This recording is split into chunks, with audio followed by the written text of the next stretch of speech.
시편 9편 7절에서 10절까지 함께 읽도록 하겠습니다. 여호와께서 영원히 앉으시며 심판을 위하여 보좌를 준비하셨도다. 공의로 세계를 심판하시며 정직으로 만민에게 판결을 내리시리로다. 여호와는 압제를 당하는 자의 요새이시요 환난 때의 요새이시로다. 여호와여, 주의 이름을 아는 자는 주를 의지하오리니 이는 주를 찾는 자들을 버리지 아니하심이니이다. 아멘. 할렐루야. 이 새벽에 참 우리가 쉽게 나오지 못하는 시간이지만 또 이렇게 함께 나오셔서 말씀의 자리에 나오신 우리 성도님들, 하나님의 크고 놀라운 은혜와 또 위로와 함께 하시는 은혜가 있기를 주님의 이름으로 축원합니다. 우리가 흔히들 하나님은 누구이신가, 그분은 어떠한 분이신가 라는 이 존재론적 질문에 대한 답으로서 많은 사람들은 하나님의 그 사랑과 자비와 긍휼이라는 그 속성으로 하나님을 표현하고 있습니다. 그런데 이러한 하나님에 대한 정의는 광범위하면서 때로는 추상적이고 거시적인 느낌을 받을 때가 참으로 많지요. 이 급변하고 혼탁한 시대를 살아가는 저와 여러분과 같은 성도들은 때로는 자신들이 직면한 상황 속에서 구체적으로 하나님은 누구이신가라는 것에 대한 인식을 가지기를 원할 때가 있습니다. 그런 점에서 오늘 우리가 나눌 이 시편 9편의 말씀은 다윗이 하나님 앞에서 원수를 고발하고 구원을 요청하면서 또 자신을 도우시는 하나님에 대한 그 찬양을 노래하는 시이기도 합니다. 그렇지만 오늘 이 시편 9편의 말씀은 다른 한편으로는 한 가지 질문으로 이 본문에 대한 정의를 내릴 수가 있습니다. 바로 하나님은 누구이신가? 그분은 어떠한 분이시고 무엇을 하시는 분이신가? 이 질문에 대해서 이 시편 기자인 다윗은 총 세 가지, 크게 세 가지로 하나님에 대해서 말씀을 하고 있습니다. 그 첫 번째는 바로 하나님은 공의와 정의로 세상을 다스리는 분이시라는 겁니다. 공의와 정의로 이 세상을 다스리시는 분. 7절 말씀에 보시면 이렇게 말씀을 합니다. 여호와께서는 영원히 앉으시며 심판을 위하여 보좌를 준비하셨도다. 영원히 앉으시며, 바로 하나님은 시공간을 초월하시는 분이시라는 것이죠. 그리고 심판을 위하여 보좌를 준비하셨도다. 바로 이 땅의 모든 일들에 대한 의로운 재판장이 되어 주신다는 것입니다. 그 재판관이신 하나님께서 8절 말씀에 공의로 세계를 심판하시며 정직으로 만민에게 판결을 내리시는 도다. 바로 이 세상을 당신의 정의와 공의로 다스리고 계신다는 것입니다. 쉽게 말씀드리면 이 세상을 당신의 그 공의와 정의로서 통치를 하고 계신다는 사실이죠. 공의와 정의 무엇입니까? 이것은 바로 하나님의 성품과도 관련이 있는데, 선한 자 상 주시고 악한 자에게 벌 주시는 하나님의 통치 기준이 된다는 것이죠. 하나님께서는 모든 사람들이 절대적으로 신뢰하여도 실망하지 않을 바로 이 공의와 정의로서 이 세상을 다스리고 계신다는 것입니다. 근데 우리가 이 말을 다른 의미로 한번 바꿔서 생각을 해보면, 세상이 우리가 보기에는 어떻습니까? 불의와 부정으로 가득 차 보인다 할지라도 실제로는 그렇지 않다는 것이죠. 우리의 눈으로 바라보기에는 이 세상이 불의와 부정으로 가득 차 보인다 할지라도 정작 실제는 그렇지 않다라는 사실입니다. 사랑하는 성도 여러분들, 그리스도인들이 가장 영적으로 흔들릴 때가 언제이겠습니까? 바로 시편 말씀을 통해서 이제 다윗이 계속해서 하나님께 질문하고 있는 것이 있죠. 무엇이겠습니까? 그것은 바로 왜 악인의 흥왕함이 의인보다 크게 보이냐라는 것입니다. 우리가 시편 전편을 한번 살펴보면 다윗은 계속해서 하나님께 질문합니다. 왜 악인의 흥왕함이 바로 의인보다 더 크게 보이냐라는 것이죠. 이 질문은 오랜 시간 많은 사람들이 가지고 있던 질문이기도 합니다.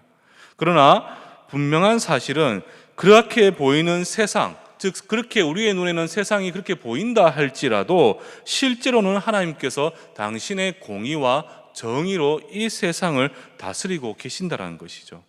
시편 전반에 걸쳐서 이야기하고 있는 주제가 하나 있습니다. 시편 1편 6절에 보면 이렇게 말씀을 합니다. 모든 의인들의 길은 여호와께서 인정하시나 악인의 길은 망하리로다. 사랑하는 성도 여러분들, 우리는 그 시와 때는 알 수는 없지만 하나님께서는 당신의 뜻에 합한 자를 상 주시고 그 뜻에 반하는 자는 반드시 심판을 하시겠다라는 겁니다. 바로 이것이 이 세상을 향한 하나님의 섭리라는 사실입니다. 우리는 그 사실을 잊으시면 안 된다는 것이죠. 그렇다면 우리 역시 하나님의 그 공의와 정의에 부합하려면 어떻게 이 땅을 살아가야 할 것인가? 신명기 6장에는 바로 그것을 정확하게 우리에게 제시해 주고 있습니다. 여호와 하나님께서 너희에게 명하신 그 명령과 증거와 규례를 삼가 지켜 행하고 여호와 보시기에 정직하고 선량한 일을 행하라. 그러면 너희가 복을 받을 것이다. 너희에게 명하신 그 명령과 규례를 지켜 행하는 것, 여호와 보시기에 정직하고 선량한 일을 행하는 것, 그러면 너희가 복을 받을 것이다. 바로 우리가 가졌던 그 질문, 바로 세상은 불의하고 부정해 보이지만 하나님께서는 공의와 정의로 다스리시고 계신다는 그 질문, 우리 또한 그 하나님의 그 뜻에 합한 삶은 바로 이러한 삶을 살아갈 때 하나님 말씀에 순종하고 하나님 뜻에 합한, 즉 선량하고 정직히 행하는 그러한 일을 행하며 살아갈 때 우리는 이러한 복을 누릴 수가 있다라는 사실입니다. 바로 우리에게 주어진 이 하나님의 말씀, 그 말씀을 지켜 순종하는 것, 내 생각과 내 뜻과 다르다 할지라도 겸손히 하나님 말씀 앞에 자신을 내려놓고 우리는 참된 하나님을 바라보게 될 때 우리는 하나님의 공의와 정의에 부합한 성도의 삶을 살아갈 수가 있게 되는 것입니다. 두 번째, 우리 하나님은 세상의 압제와 핍박을 받는 자들, 힘없고 연약한 자들의 요새가 되어주시는 분이십니다. 우리가 구약의 말씀을 살펴보면 애굽의 핍박으로부터 이스라엘을 구원하신 분은 하나님이십니다. 사사기 시대 끊임없는 이방의 침략과 약탈 속에서도 사사를 보내서 지켜주셨던 분이 바로 하나님이시죠. 아합의 압제로부터 또 엘리야를 지켜주시고 이 사울의 칼로부터 이 다윗을 지켜주신 강한 방패의 높은 산성이 되어주신 분, 바로 여호와 하나님이 되시죠. 우리 여호와 하나님께서는 힘없고 연약하며 하나님의 백성이기에 세상으로부터 핍박과 시련을 겪을 때마다 친히 세상의 도전으로부터 우리를 지켜주시는 요새와 같은 분이 되어주신다는 것입니다. 그 이유가 무엇 때문이겠습니까? 10절 말씀 이렇게 말씀을 합니다. 여호와여, 주의 이름을 아는 자는 주를 의지하오리니 이는 주를 찾는 자들을 버리지 아니하심이로다. 바로 무엇입니까? 하나님, 여호와 하나님, 세상을 창조하신 창조주 여호와 하나님의 당신의 언약 백성에게 주시는 약속, 언약이 있기 때문이란 겁니다. 바로 우리를 향한 하나님의 약속, 그 언약이 주권적으로 우리에게, 당신이 택한 당신의 백성에게 주어져 있기 때문입니다. 우리의 강한 방패, 산성이 되어 주시겠다. 너희가 나를 의지하고 내 이름을 부를 때 내가 너를 도우리라, 우리에게 약속해 주고 계신다는 사실이죠. 우리가 힘들고 지칠 때마다 혹은 우리의 힘으로 감당하기 어려운 일들로 인해서 낙심과 절망 가운데 있다 할지라도 우리가 주의 도우심을 기억하고 그분의 이름을 부르짖으면 당신의 언약 백성, 그 언약 백성을 절대 버리지 아니하시고 당신의 그 자비와 은혜로 인해 우리는 그 어떠한 삶의 질곡도 능히 우리는 이겨내며 살아갈 수가 있다는 사실입니다. 그렇기에 우리의 인생에서 우리의 가슴과 영혼을 짓누르는 그 어떠한 시련과 도전 앞에서도 우리가 두려워하지 아니할 것은 우리의 영원한 힘과 능력이 되시는, 바로 저와 여러분들의 영원한 백그라운드가 되어주시는 여호와 하나님의 그 구원의 손길, 에베네셀의 그 도움의 손길이 언제나 우리와 함께하고 있기 때문이라는 것입니다. 요즘 우리가 코로나 사태로 인해서 많은 사람들이 힘들어하고 있지 않습니까? 우리가 참 힘들고 어려운 시기를 보내고 있습니다. 많은 분들이 이제 전염병 이 문제를 두려워하지만 그 뒤에 닥칠 경제적인 이 어려운 상황, 우리가 알 수 없는 불분명한 이 미래에 대해서 참으로 걱정을 많이 하고 있는 것이 현실입니다. 그러나 우리가 꼭 기억해야 될 것은요, 지금까지 우리를 지켜주신, 우리를 한번 스스로를 한번 되돌아보십시오. 지금까지 나를 지키시고 나와 함께 하시고 나로 선한 길로 인도하신 그 하나님, 그 하나님의 이름을 우리가 매일같이 부르고 그 이름을 우리가 붙들게 된다면 하나님께서는 우리의 생각과 우리의 세상의 모든 방법을 넘어서는 놀라운 방법으로 우리를 이 어려운 가운데 지키시고 모든 문제를 선하게 인도해 주실 것입니다. 내 생각과 내 인간의 이성과 세상의 모든 방법을 뛰어넘는 놀라운 방법으로 당신의 때에 우리의 모든 문제를 합력하여 선을 이루시며 선하게 이끌어 주신다는 것입니다. 바로 이것이 당신의 이름을 부르짖는 자들을 구원하시겠다는 하나님의 놀라운 언약이며 약속이라는 사실입니다. 우리는 그 하나님 한 분만을 부르짖고 의지하면서 이 험악하고 힘들고 두려운 상황 속에서도 그분이 주시는 지혜로 말미암아 이 어려운 상황을 이겨나가며 살아가야 한다는 것입니다. 마지막으로 세 번째는 하나님은 어떠한 분이신가? 다윗이 이야기하는 하나님은 어떠한 분이시고 무엇을 하시는 분인가? 그 세 번째는 18절 한번 보시면 이렇게 말씀합니다. 궁핍한 자가 항상 잊어버림을 당하지 아니하며 가난한 자들이 영원히 실망하지 아니하리로다. 궁핍한 자가 잊어버림을 당하지 아니하고 가난한 자들이 영원히 실망하지 아니하리로다. 이 땅에서 가장 힘들고 지치고 연약한 존재들이 누구겠습니까? 우리가 이 시대를 살아가면서 어떻게 보면 물질이 그냥 지배하는 시대라고 이야기를 하는데, 어느 시대이든 또 어느 자리에 있든 그것이 교회라 할지라도 가장 힘들고 고통받고 심적으로 가장 상처받는 존재들, 바로 가난한 자들, 궁핍한 자들, 하나님께서는 그들을 가장 먼저 돌아보시겠다, 이렇게 말씀을 하고 있죠. 궁핍한 자가 항상 잊어버림을 당하지 아니하고 가난한 자들이 영원히 실망하지 않겠다. 궁핍하고 가난한 자를 돌봐주시면서 이른 비 늦은 비를 허락하여 주셔서 우리의 일용할 양식을 끝까지 채워주시는 하나님, 부할 때도 있습니다. 그리고 가난에 처할 때도 있는데 하나님께서는 적어도 당신의 백성들이 이 가난으로 말미암아 하나님께 실망하고 좌절하는 일은 없도록 해주시겠다, 우리에게 약속해 주고 계신다는 겁니다. 우리가 그 대표적인 사건이 무엇이겠습니까? 열왕기하 4장에 보면 그 엘리사의 제자 중에 과부가 된 엘리사 제자가 일찍 죽어서 그 아내, 과부된 그 아내가 정말 절규하고 있는 모습이 나오죠. 그때 하나님께서는 엘리사를 통해서 어떻게 합니까? 그들이 가진 그 기름 그릇을 가득 채우셔서 그들로 하여금 살아갈 수 있도록 하나님께서는 그 길을 허락해 주셨다는 것입니다. 이처럼 하나님께서는 적어도 당신이 택한 백성, 그냥 이 세상에 수많은 사람일 수도 있겠지만 특별히 그 중에서 택함 받은 저와 여러분과 같은 당신의 백성들은 경제적으로 궁핍함을 위해서 고통받는 일이 없도록 반드시 책임져 주신다는 것입니다. 우리가 이제 한국 교회사를 한번 살펴보면요, 일제 시대를 거쳐오고 또 우리가 이제 6.25 전쟁을 통해서 참 우리가 경제적으로 궁핍하고 힘들 때가 있었지 않습니까? 그런데 그때 우리가 그 힘든 시기를 이겨낼 수 있었던 이유가 무엇이겠습니까? 바로 이 말씀이 있었다는 거예요. 내 비록 지금 가난하고 궁핍해 보인다 할지라도 내가 믿는 이 세상의 창조주 여호와 하나님, 그분을 내가 믿고 의지하며 그분의 이름을 부르짖고 고백하며 나아갈 때 우리의 연소함과 우리의 연약함과 우리의 가난함과 궁핍함을 되돌아보시면서 우리의 모든 부족함을 일용할 양식을 채워주시며 우리로 이 땅을 살아갈 수 있도록 돌봐주신다.